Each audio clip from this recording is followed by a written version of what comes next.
মহারাষ্ট্রে আমি যেখানটায় থাকি সেইখানটায় তেলাপিয়া মাছটা যেন একটু বেশিই পাওয়া যায়। এই মাছটা আমাদের নিজেদেরই ধরা, মানে একটা জায়গা আছে সেখান থেকে মাছ ধরলে কেউ কিছু বলে না, কিন্তু সেম এরকম বড় বড় সাইজের পাওয়া যায়, কিন্তু তেলাপিয়াটাই বেশি পাওয়া যায়।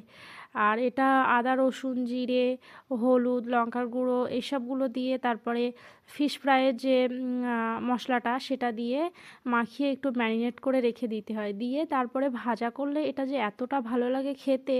একটু লেবুও দিতে হবে।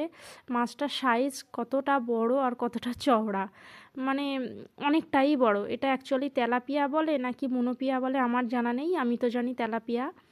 এইভাবে ম্যারিনেট করে তারপরে পুরো গরম তেলে দিতে হবে। আমার একটু কড়াটা ছোট হয়ে গেছে, কিন্তু একটু বড় কড়া হলে ভালো হতো। ভিডিওটা কেমন লেগেছে সবাই জানাবে, আর প্লিজ সাবস্ক্রাইব করবে। এটা ভাজার পরে এত লোভনীয় লাগে যেটা বলার বাইরে। আমি ম্যারিনেট করার সময় লেবু দিয়েছি, খাওয়ার আগেও একটু লেবু দিয়েছি। আমার মেয়েকে আমি খাইয়ে দিচ্ছিলাম, ও খেতে যাচ্ছিল না, তারপরে আবার খেয়েছে। কিন্তু খুব সুন্দর লেগেছে খেতে। ভিডিওটা কেমন হয়েছে প্লিজ সবাই জানাবে।